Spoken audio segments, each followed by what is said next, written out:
Hi guys, ಇವತ್ತು ನಾವು mutton biryani ಮಾಡಲಿಕ್ಕಾಗಿ ಹೋಗ್ತಾ ಇದ್ದೇವೆ. ಇದಕ್ಕಾಗಿ ನಾನು ಅರ್ಧ ಕೆಜಿ ಮಟನನ್ನು ಚೆನ್ನಾಗಿ ತೊಳೆದು ಇಟ್ಕೊಂಡಿದ್ದೇನೆ. ಇದಕ್ಕಾಗಿ 3 ದೊಡ್ಡ ಗಾತ್ರದ ಟೊಮೆಟೊ ಹಣ್ಣನ್ನು ಹೆಚ್ಚಿಟ್ಕೊಂಡಿದ್ದೇನೆ. ಅದೇ ರೀತಿ 3 ಈರುಳ್ಳಿ, ಕೊತ್ತಂಬರಿ ಮತ್ತು ಪುದೀನ ಸೊಪ್ಪು, ಚಕ್ಕೆ, ಲವಂಗ ಮತ್ತು 2 ಮೆಣಸಿನಕಾಯಿಯನ್ನು ತೆಗೆದಿಟ್ಕೊಂಡಿದ್ದೇನೆ. ಬಿರಿಯಾನಿಯನ್ನು ನಾನು ಕುಕ್ಕರಲ್ಲಿ ಮಾಡುತ್ತಿರೋದ್ರಿಂದ ಒಂದು ಕುಕ್ಕರನ್ನಿಟ್ಟು ಅದಕ್ಕೆ ಅಡುಗೆ ಎಣ್ಣೆ ಹಾಕಿ ಅದಕ್ಕೆ ಚಕ್ಕೆ, ಲವಂಗ ಮತ್ತು ಮೆಣಸಿನ್ಕಾಯಿ ಹಾಕಬೇಕು. ನಂತರ ಈರುಳ್ಳಿಯನ್ನು ಹಾಕಿ ಉರಿಬೇಕು. ಸ್ವಲ್ಪ ಉರಿದ ನಂತರ ನಾವು ಅದಕ್ಕೆ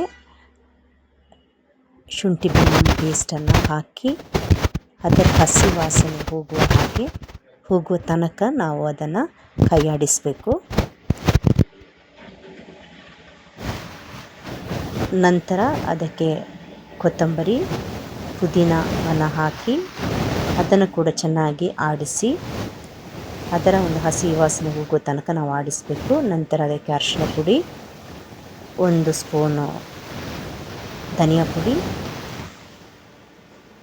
ಹಾಕಿ ಚೆನ್ನಾಗಿ ಸ್ವಲ್ಪ ಫ್ರೈ ಮಾಡ್ಕೋಬೇಕು.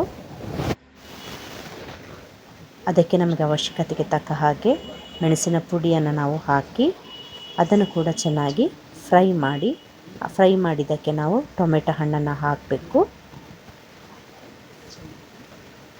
ಟೊಮೆಟೊ ಹಣ್ಣನ್ನು ಹಾಕಿ ಅದನ್ನು ಕೂಡ ನಾವು ಸ್ವಲ್ಪ ಫ್ರೈ ಮಾಡ್ಕೋಬೇಕಾಗತ್ತೆ.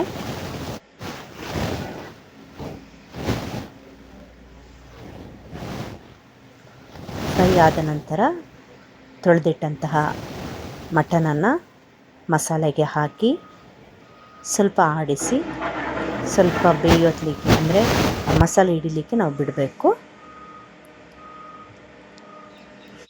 ಇದಕ್ಕೆ ನಾವು ರುಚಿಗೆ ತಕ್ಕಷ್ಟು ಉಪ್ಪನ್ನು ಹಾಕಬೇಕು. ನಂತರ ಸ್ವಲ್ಪ ನೀರನ್ನು ಹಾಕಿ ಆಡಿಸಿ ಕುದಿಲಿಕ್ಕೆ ಬಿಡಬೇಕು. ಈ ಕುದಿಯುವಂಥ ಸಂದರ್ಭದಲ್ಲಿ ನಾವು ಅಕ್ಕಿಯನ್ನು ತೆಗೆದುಕೊಳ್ಳೋಣ. ನಾನು ಈ ಲೋಟದಲ್ಲಿ 3 ಸಾರಿ ಅಕ್ಕಿಯನ್ನು ತೆಗೆದುಕೊಂಡಿದ್ದೇನೆ. ಅಕ್ಕಿಯನ್ನು ಚೆನ್ನಾಗಿ ತೊಳೆದು ಇಡಬೇಕು.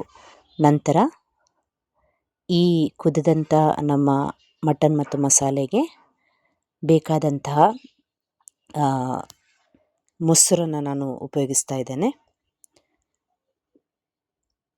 ಈ ತೆಗೆದುಕೊಂಡಂಥ ಮೊಸರಿಗೆ ಹುಳಿ ಕಮ್ಮಿ ಇರೋದ್ರಿಂದ ನಾನು ಆ ಲೋಟದಲ್ಲಿ ಒಂದು ಪೂರ್ತಿ ಲೋಟ ಮೊಸರನ್ನು ತೆಗೆದುಕೊಂಡು ಅದು ಹಾಕ್ತಾ ಇದ್ದೇನೆ.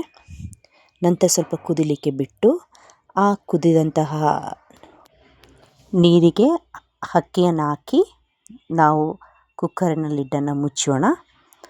ಮುಚ್ಚಿದ ನಂತರ ನಾನು ನನ್ನ ಕುಕ್ಕರಿಗೆ 4 ವಿಷಲನ್ನು ಕೂಗಿಸ್ತಾ ಇದ್ದೀನಿ. 4 ವಿಷಲನ್ನು ಕೂಗಿಸಿದ ನಂತರ ಕುಕ್ಕರನ್ನು ಆಫ್ ಮಾಡೋಣ. ಈಗ ನೋಡಿ, ನಮ್ಮ ಬಿರಿಯಾನಿ ರೆಡಿಯಾಗಿದೆ. ಇದನ್ನು ನಾವು ರಾಯ್ತದೊಂದಿಗೆ ಸರ್ವ್ ಮಾಡೋಣ. ನೋಡಿ ಎಷ್ಟು ಸುಂದರವಾಗಿದೆ ಈ ನಮ್ಮ ಬಿರಿಯಾನಿ.